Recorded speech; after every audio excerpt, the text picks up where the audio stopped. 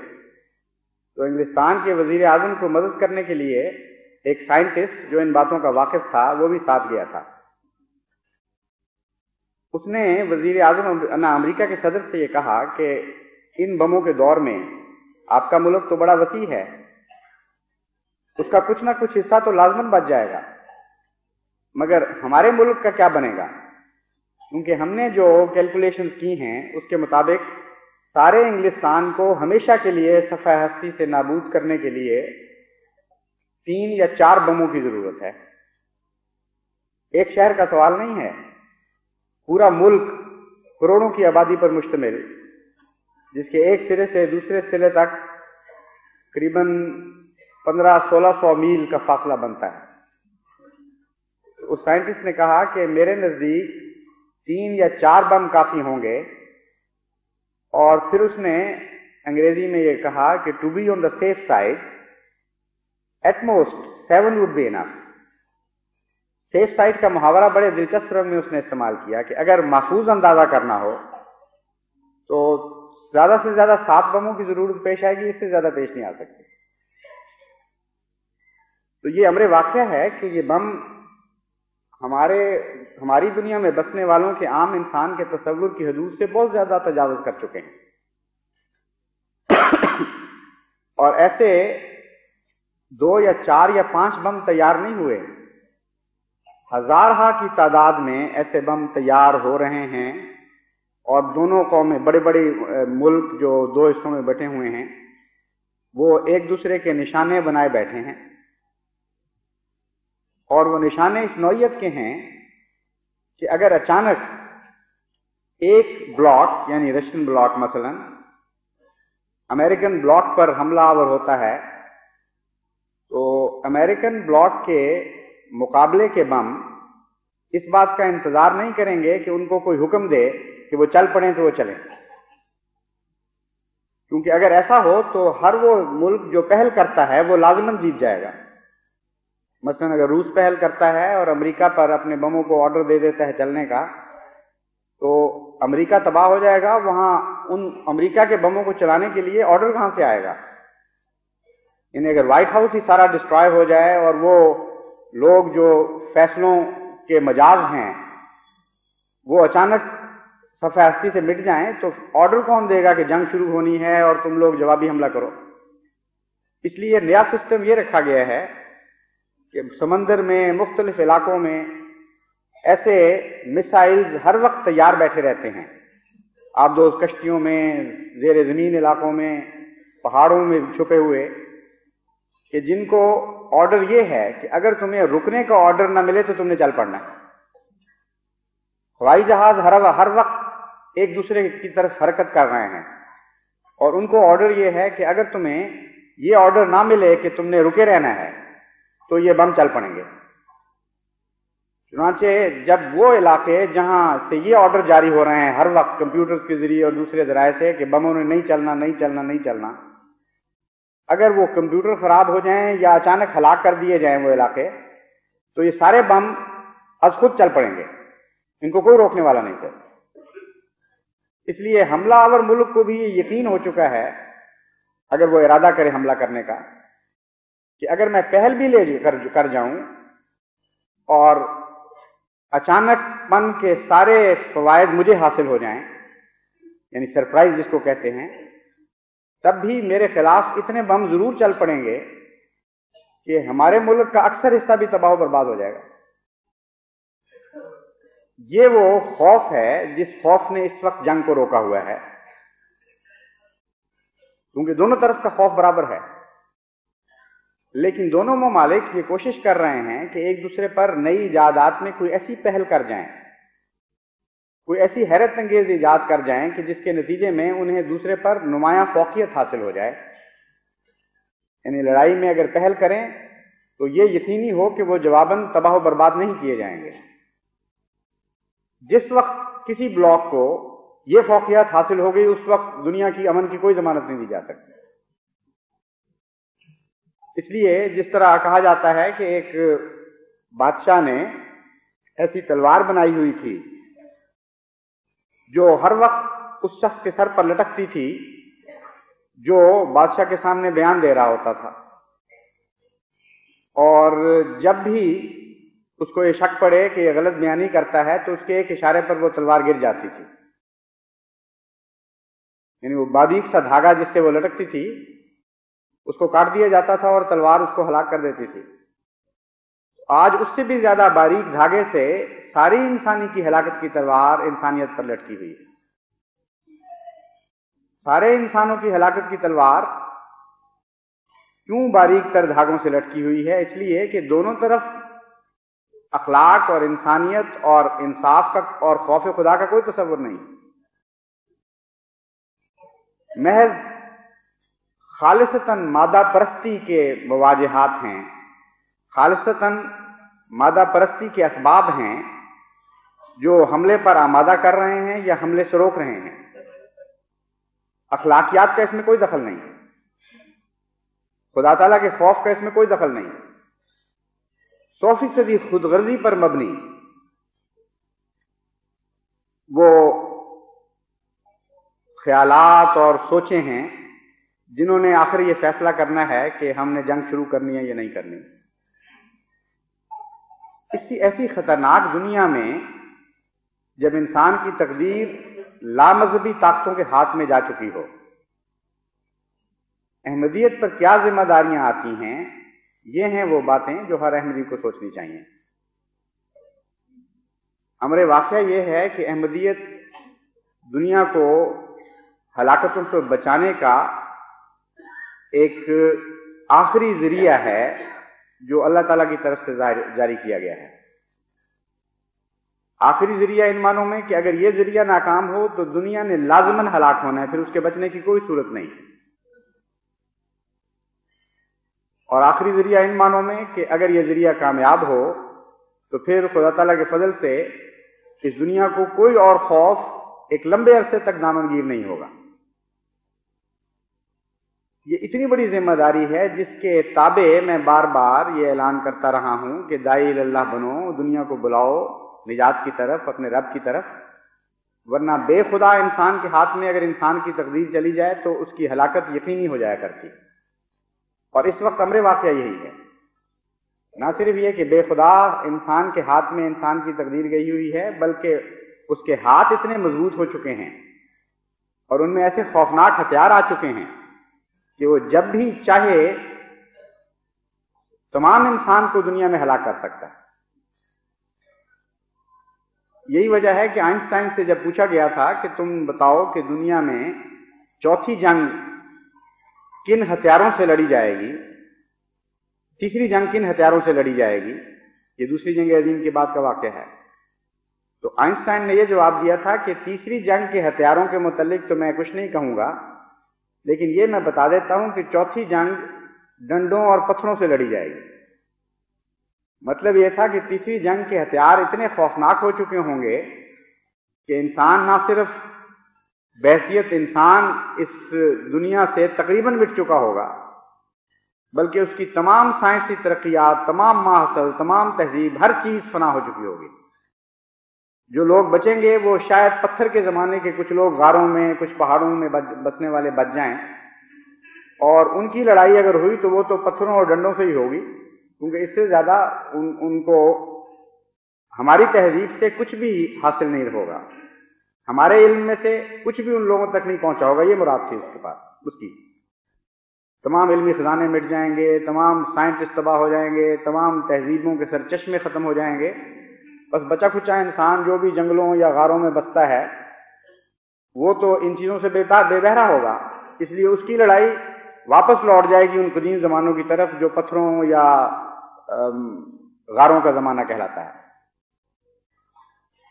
ایسی صورت میں احمدی کی جو ذمہ داریاں ہیں ان کو پورے شعور اور بیداری کے ساتھ، بیدار مغزی کے ساتھ ادا کرنا پڑے گا، کیونکہ اب وقت بہت تھوڑا رہ رہا ہے۔ جہاں تک میں نے غور کیا ہے، میں سمجھتا ہوں کہ اگر احمدیہ جماعت فعال ہو جائے ساری دنیا میں اور تیزی کے ساتھ بنی نوع انسان کو ہدایت کی طرف بلانا شروع کرے اور واقعتاً دنیا متاثر ہو کر اسلام کی طرف آنے لگے، تو اللہ تعالیٰ یقیناً اس مہلت کو بڑھا دے گا کیونکہ اللہ تعالیٰ عذاب میں جلدی نہیں کرتا، اس کی رحمت ہر دوسری صفت پہ غالب ہے. اس لیے بلا خوف و خطر، بغیر کسی اشتباہ کے آپ یقینی طور پر اس بات کی ضمانت دے سکتے ہیں کہ اگر آپ تبلیغ کریں اور دنیا اس تبلیغ کو سننے لگے اور مائل ہونے لگے تو انشاءاللہ تعالی یہ خطرات لازماً ٹل جائیں گے، اور انسان کو خدا توفیق نہیں دے گا کہ وہ اتنے اہم ہلاکت کے فیصلے کر سکے. اور اگر ایسا نہ کیا گیا تو پھر کوئی ضمانت نہیں ہے اس دنیا کے بچنے کی. یہ خیال کہ اسلام نے غالب آنا ہے اس لیے لازماً ساری دنیا بچائی جائے گی، اس کے اندر ایک چھوٹی سی فیلسی ہے، ایک غلط فہمی ہے، ایک ابہام سا پایا جاتا ہے. اور وہ یہ ہے کہ غالب تو ضرور آیا کرتے ہیں خدا کے انبیاء، لیکن وہ غلبے دو قسم کے ہوا کرتے ہیں. ایک ایسا غلبہ کہ ساری قوم یا اس کی اکثریت تسلیم کر لے، اور ایک ایسا غلبہ کہ نہ تسلیم کرنے کے نتیجے میں انسانوں کی اکثریت کو ہلاک کر دیا جائے. یہ دونوں قسم کے غلبے ہمیں قرآن کریم میں ملتے ہیں. اس لیے اس بات میں تو بہرحال شک نہیں ہے کہ اسلام لازماً غالب آئے گا، مگر اس کی ایک یہ شکل بھی ہو سکتی ہے کہ بہت وسیع پیمانے پر ان لوگوں کو ہلاک کر دیا جائے جو اسلام کے پیغام کو نہ سنیں، اور پھر جو بچیں ان پر اسلام غالب آ جائے. تو سوال یہ ہے کہ ہم نے اپنے لیے کون سا غلبہ پسند کرنا ہے؟ وہ غلبہ جو کم سے کم ہلاکت کے نتیجے میں حاصل ہوتا ہے، یا وہ غلبہ جو زیادہ سے زیادہ ہلاکت کے نتیجے میں حاصل ہوتا ہے؟ اگر تو حضرت نوح ہمارے امام ہوتے تو پھر یہ دوسرا غلبہ بھی ہمیں مل جاتا تو کوئی بعید نہیں تھا، کوئی تعجب کی بات نہیں تھی. مگر ہمارے امام تو حضرت محمد مصطفیٰ صلی اللہ علیہ وآلہ وسلم ہیں، جن کے غلبے میں کم سے کم جانی اطلاق ہوا ہے. لوگ جو الزام لگاتے ہیں حضور صلی اللہ علیہ وآلہ وسلم پر جبر کا، اگر وہ تاریخ کے حقائق کو یکجا کر کے دیکھیں تو اس بات پر حیران رہ جائیں گے کہ تمام انسانی تاریخ میں کبھی دنیا میں کسی انسان کو اتنا عظیم غلبہ اتنی کم جانی قربانی کے نتیجے میں حاصل نہیں ہوا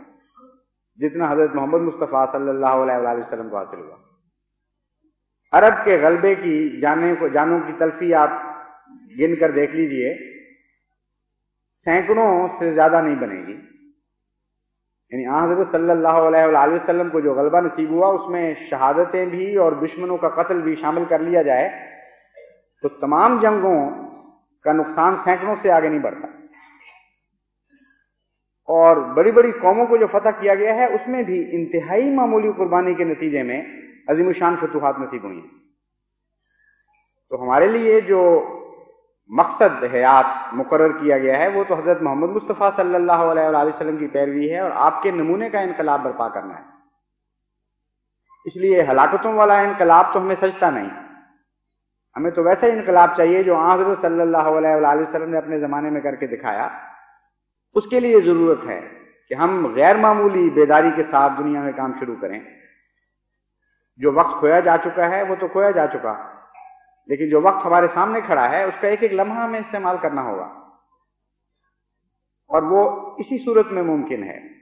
کہ ہر احمدی بلا استثناء مبلغ بنے. وہ گئے وقت کہ جب چند مبلغین کے اوپر انحصار کیا جاتا تھا. اب تو بچوں کو بھی مبلغ بننا پڑے گا، بوڑھوں کو بھی مبلغ بننا پڑے گا، بستر پر لیٹے ہوئے بیماروں کو بھی مبلغ بننا پڑے گا. وہ اور کچھ نہیں تو دعاؤں کے ذریعے تبلیغ کر سکتے ہیں. دن رات اللہ تعالیٰ سے گریہ ازاری کر سکتے ہیں کہ اے خدا ہمیں طاقت نہیں ہے ہم پھر سکیں چل سکیں، ہم بستر پہ لیٹے لیٹے تجھ سے دعائیں کرتے ہیں، تو دلوں کو بدل دے. بس یہ وہ جذبہ ہے جس کے ساتھ ہم اگر اپنی ذمہ داری کو سمجھ لیں تو مجھے 100% یقین ہے کہ دنیا کی ہلاکت کی تقدیر ٹل سکتی ہے. بعد کے مورخین بہت سی وجوہات نکالیں گے. کوئی کہے گا کہ فلاں امریکہ کے صدر نے فلاں حکمت کا کام کیا اس لیے دنیا ہلاکت سے بچ گئی، اور کوئی یہ سوچے گا کہ روس کے صدر نے فلاں حکمت کا کام کیا یا فلاں صبر کا نمونہ دکھایا اس لیے دنیا ہلاکت سے بچ گئی. کوئی بعد میں آنے والے سوچیں گے کہ اہل یورپ کو اللہ تعالیٰ نے دانش عطا فرمائی تھی اور ان کی حکمتوں کے نتیجے میں دونوں بلاک سمجھ گئے، روس بھی سمجھ گیا اور امریکہ بھی سمجھ گیا اور لڑائی ٹل گئی. اور بعض یہ سوچیں گے کہ شاید چین کی طاقت جو ڈیولپ ہو رہی تھی اس نے ایک ایسا رول پلے کیا، ایسا کردار ادا کیا کہ اس کے نتیجے میں دنیا ہلاکت سے بچ گئی۔ لیکن خدا کی تقدیر جانتی ہوگی، اور بعد کے آنے والا انسان بھی اس بات کی گواہی دے گا کہ دنیا کی ہلاکت صرف اس بات پر، اس باریک دھاگے پر لٹکی ہوئی تھی کہ وہ احمدیت یعنی حقیقی اسلام کی طرف توجہ کرتی ہے کہ نہیں۔ احمدی بیدار ہوئے، ان کو بشدت اس بات کا احساس پیدا ہوا کہ آج دنیا کے ہلاک ہونے یا نہ ہلاک ہونے کا فیصلہ اس بات پر ہوگا کہ ہم کیا کر رہے ہیں۔ چنانچہ وہ بیدار ہوئے اور انہوں نے توجہ کی اور دعائیں کی اور گریہ ازاری سے کام لیا اور نیک اعمال کیے اور دنیا کو خدا کی طرف بلایا، اور محض اس وجہ سے دنیا ہلاکت سے بچائی گئی۔ یہ وہ فیصلہ ہے تقدیر کا جو درست ہوگا، اس کے سوا اور کوئی طریق نہیں ہے انسان کے بچنے کا۔ اور بعد میں آنے والا جو دیر سے آئے گا وہ یہی سوچے گا اور یہی سمجھے گا کہ حقیقت میں دنیا کی نجات احمدیت پر منحصر تھی، اور احمدیوں نے اپنے فرض کو ادا کیا اور اللہ کے فضل سے دنیا کو بچا لیا۔ اس لیے بڑی سنجیدگی کے ساتھ میں بار بار آپ کو توجہ دلا رہا ہوں،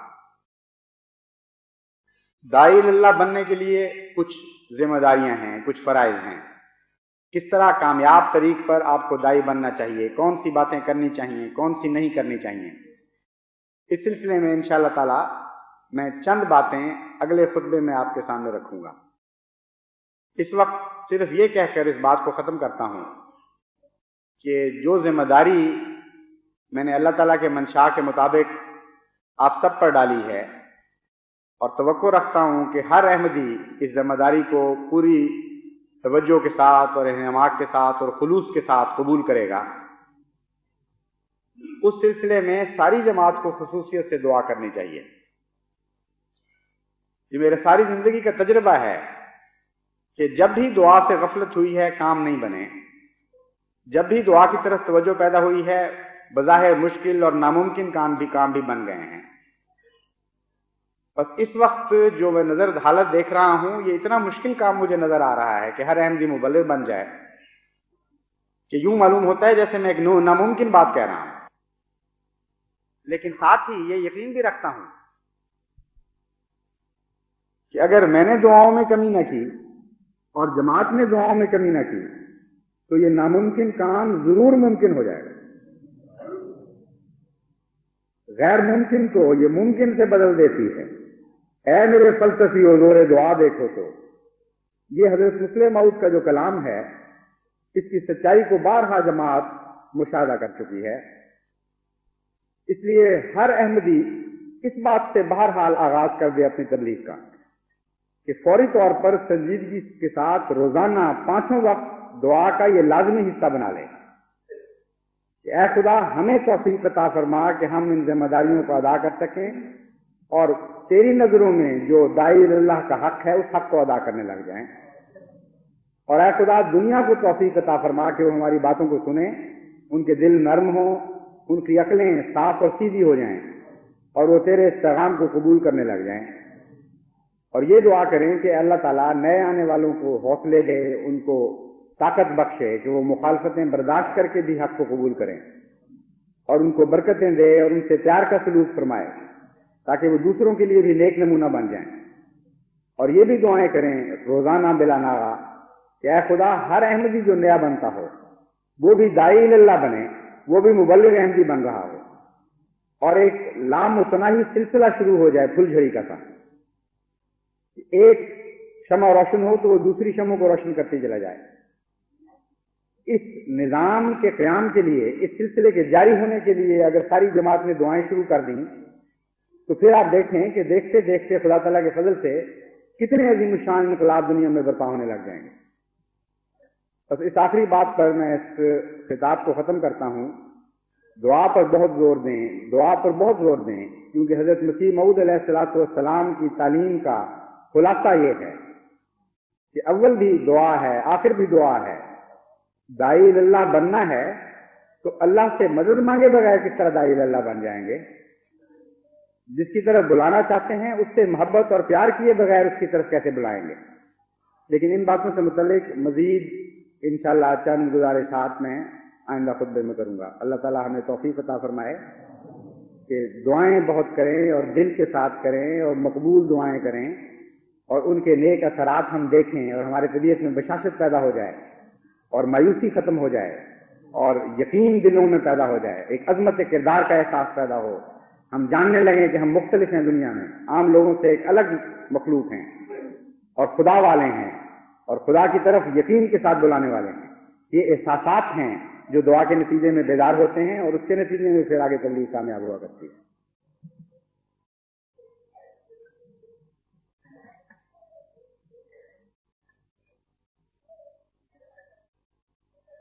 الحمدللہ نحمدہ ونستعینہ ونستغفرہ ونؤمن بہ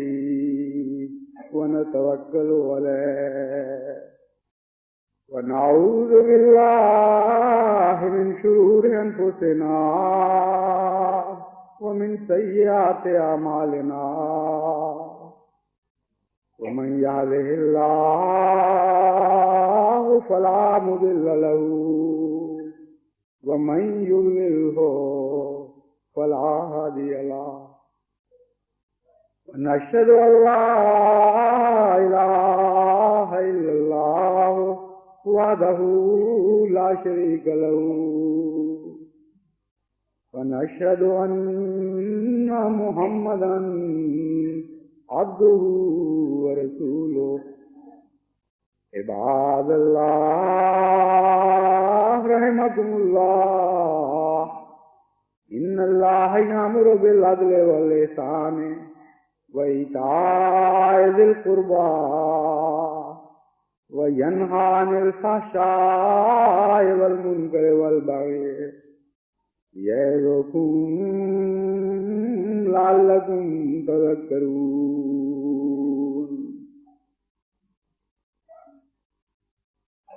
اذكروا الله يذكركم وادعوه يستجب لكم ولذكر الله أكبر.